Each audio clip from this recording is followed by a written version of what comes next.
Alhamdulillahilladzi arsala rasulahu bil huda wa dinil haqq liyudhhirahu 'ala dini kullihi wa kafa billahi shahidan. Asyhadu an la ilaha illallah wahdahu la syarika lahu wa asyhadu anna Muhammadan abduhu wa rasuluhu la nabiyya wa la rasula ba'da. Amma ba'du. Hadirin yang dimuliakan Allah Subhanahu wa taala. Pertama-tama marilah kita panjatkan puji syukur kita kepada Allah Subhanahu wa taala atas segala karunia nikmatnya. Nikmat yang paling utama adalah nikmatul iman. Karena sejarah mengajarkan kita masih banyak keluarga Nabi yang tidak beriman. Nabi Nuh alaihi salam istri dan anaknya tidak beriman. Nabi Lut alaihi salam istrinya tidak beriman. Nabi Ibrahim alaihi salam bapaknya tidak beriman. Nabi Muhammad sallallahu alaihi wasallam pamannya Abi Thalib tidak beriman. Dari sini kita paham bahwa nikmatul iman adalah nikmat yang perlu kita syukuri. Kemudian nikmat yang tak kalah pentingnya adalah nikmat sehat walafiat di tengah pandemi virus corona.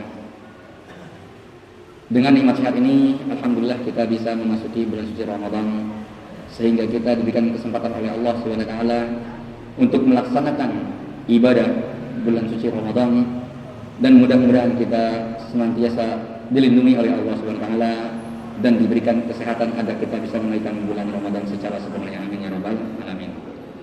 Tak lupa salawat serta salam kita curahkan kepada Nabi kita Muhammad sallallahu alaihi wasallam, kepada keluarganya, sahabatnya, serta kita selaku umatnya hingga akhir zaman. Hadirin yang dimuliakan Allah Subhanahu wa taala. Masih dalam suasana awal Ramadan. Artinya ada beberapa hal yang perlu kita perhatikan agar kita melaksanakan ibadah di bulan suci Ramadan dan amalan yang kita lakukan berkualitas di sisi Allah Subhanahu wa taala. Jangan sampai kita melakukan suatu amalan, jangan sampai kita sudah lelah, capek dan menghabiskan waktu kita untuk beribadah, namun ternyata ibadah tersebut tak ternilai atau tak berkualitas, bahkan tidak diterima oleh Allah Subhanahu wa taala. Maka di antara hal yang perlu kita ketahui adalah berbicara masalah puasa, ada hal yang membatalkan puasa. Tapi yang tak kalah pentingnya adalah ada hal yang jika dilakukan puasanya tetap sah, tapi amalannya tidak bernilai pahala. Orang tersebut berpuasa, tapi nilai pahalanya berkurang, bahkan hilang.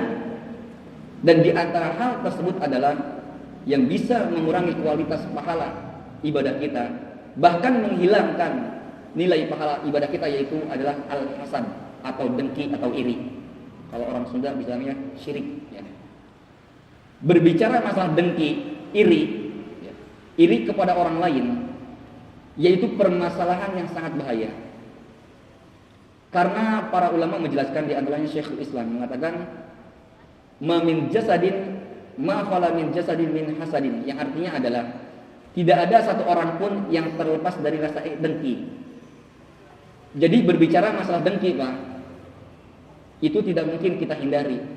Setiap orang pasti ada rasa dengki.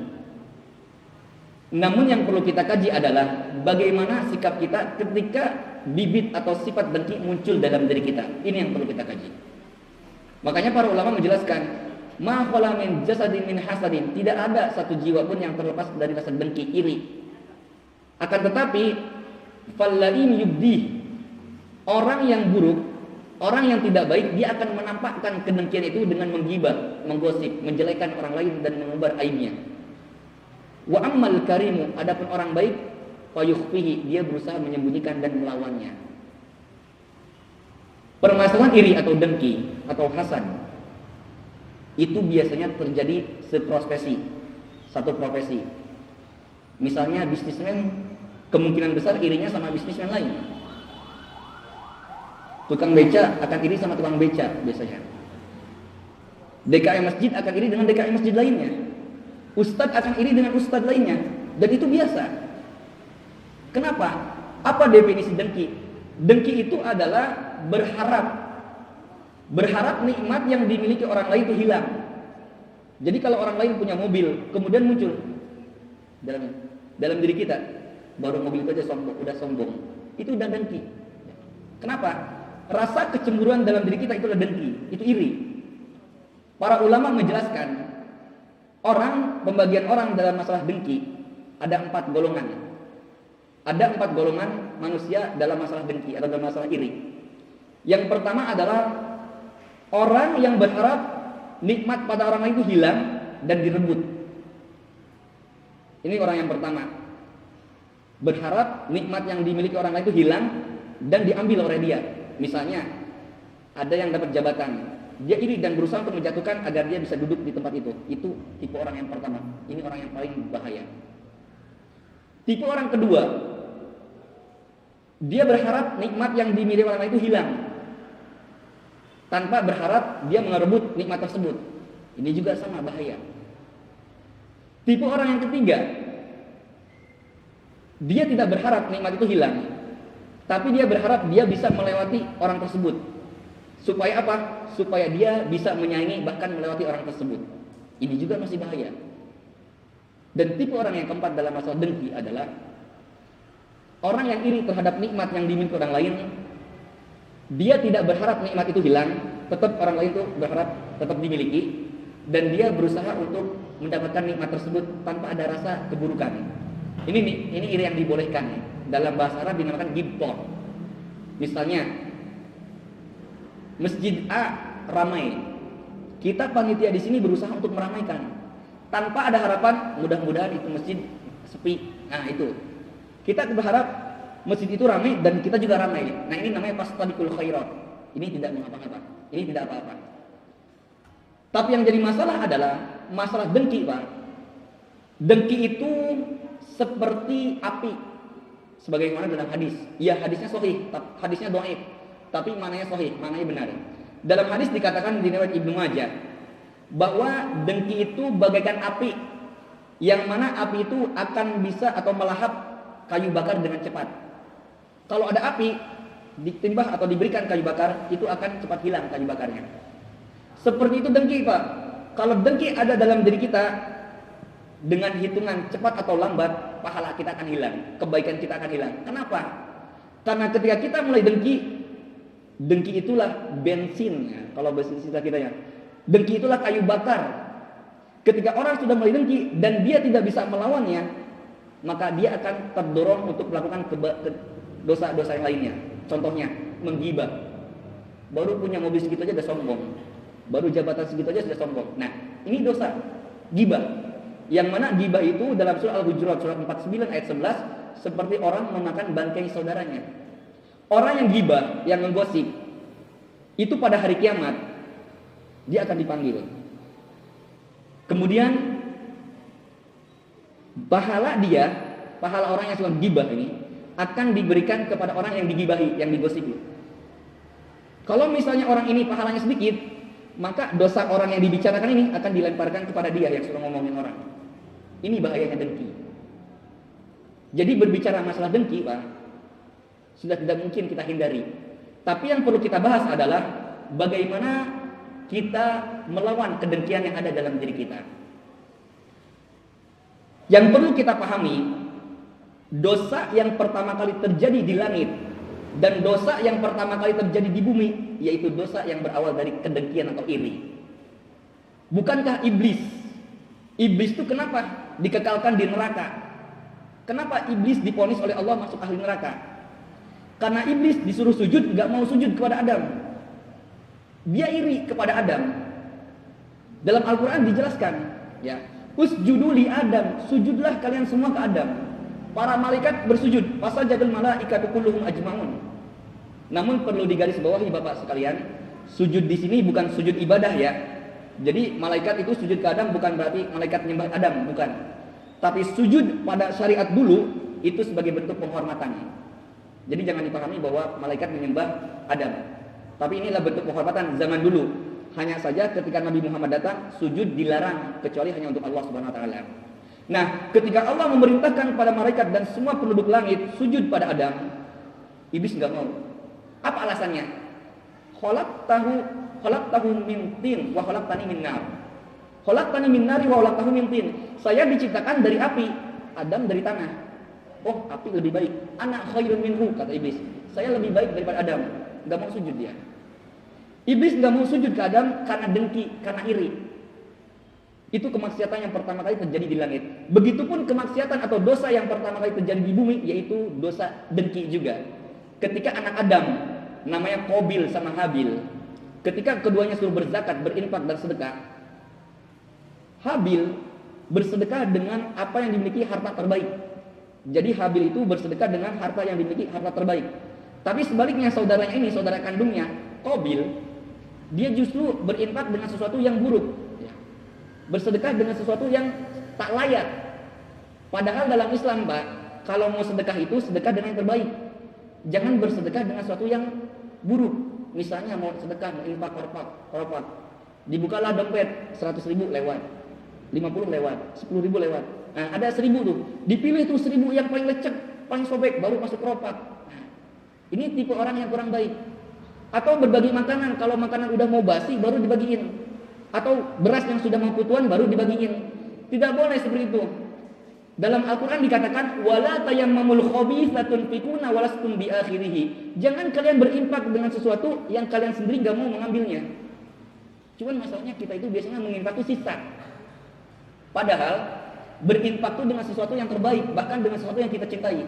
Dalam surat Al-Quran, dalam surat Al-Imran, surat ketiga, ayat 62, Allah berfirman, lan tanalur birra hatta tunfiqu mimma tuhibbun. Yang artinya adalah kalian tidak akan mendapat gelar baik sampai berinfak dengan sesuatu yang kalian cintai. Jadi berinfaklah dengan sesuatu yang terbaik. Nah, Qabil dan Habil, anak Adam ini disuruh berinfak oleh Allah, bersedekah. Habil berinfak dengan sesuatu yang terbaik, Qabil berinfak dengan sesuatu yang buruk. Sehingga Allah pun menerima yang Habil, yang Qabil enggak diterima. Akhirnya dengki, iri. Kedengkian yang ada di diri Qabil menyebabkan dia membunuh saudaranya sendiri. Dan begitu pun kisah Nabi Yusuf. Kalau Bapak buka surat Al-Quran, surat ke-12, silakan dibaca, tadabburi. Nabi Yusuf dibenci oleh saudara kandungnya, dibenci oleh 11 saudara kandungnya, karena bapaknya sayang kepada Yusuf. 11 saudaranya merencanakan, ayo kita ajak Yusuf main. Tujuannya untuk dibunuh atau dilemparkan ke sumur. Artinya di sini kita paham, Pak. Dari kalangan Nabi sekalipun, dari kalangan keluarga Nabi sekalipun tak luput dari dengki. Terlebih kita manusia biasa. Olehnya, mari kita hindari dengki yang ada di diri kita dengan antisipasi atau dengan hal-hal yang perlu kita lakukan. Di antara hal yang perlu kita lakukan agar iri atau dengki hilang dalam diri kita, satu, meminta pertolongan sama Allah. Allah berfirman, iyyaka na'budu wa iyyaka nasta'in. Kepada Engkaulah kami beribadah dan kepada Engkaulah kami memohon pertolongan. Dalil yang kedua, manusia itu hamba yang lemah.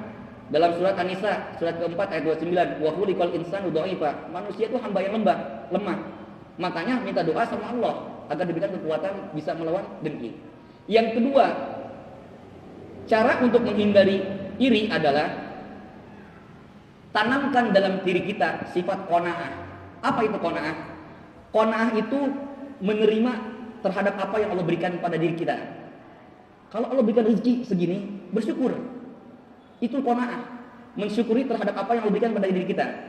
Masalahnya, kita terlalu sering membandingkan hidup kita dengan orang lain. Ini masalahnya. Kalau kita tadabburi, Pak, yang namanya buah itu memiliki musim tersendiri. Kemarin musim mangga, nanti musim alpukat, nanti pisang, nanti dukuh dan lainnya. Tidak mungkin kita menyatukan dalam satu waktu Ramadan pokoknya semua buah harus panen. Gak bisa.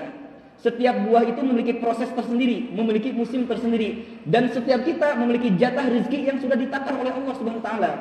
Nahnu qasamna bainahum ma'isyatahum fil hayati dunya, kata Allah dalam surah Az-Zukhruf surat 43 ayat 39.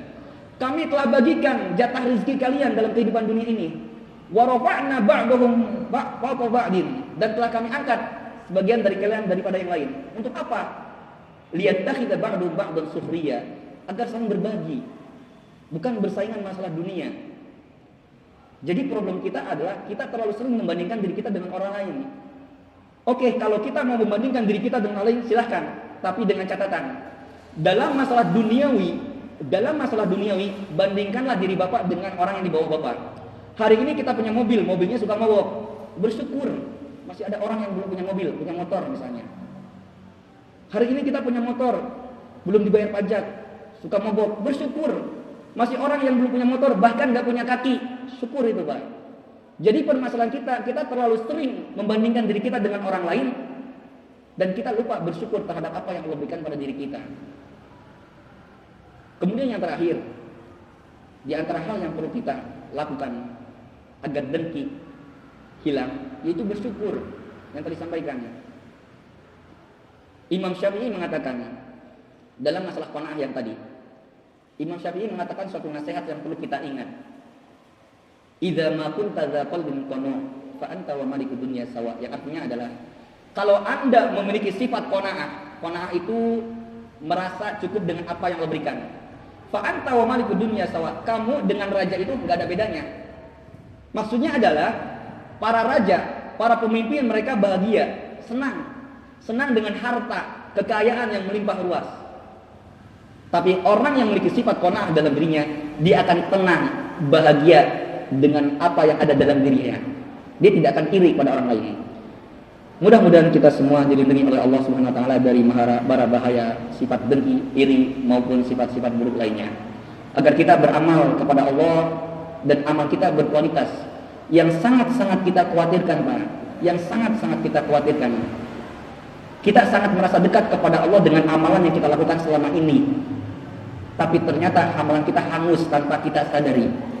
Dan ini dikarenakan salah satunya adalah masalah dengki yang ada dalam diri kita. Mungkin ini saja yang bisa saya sampaikan. Mudah-mudahan bermanfaat. Semoga Allah melindungi kita dari segala mara bahaya. Akhir kalam, billahi taufiq wal hidayah wa ridha wal inayah. Assalamualaikum warahmatullahi wabarakatuh.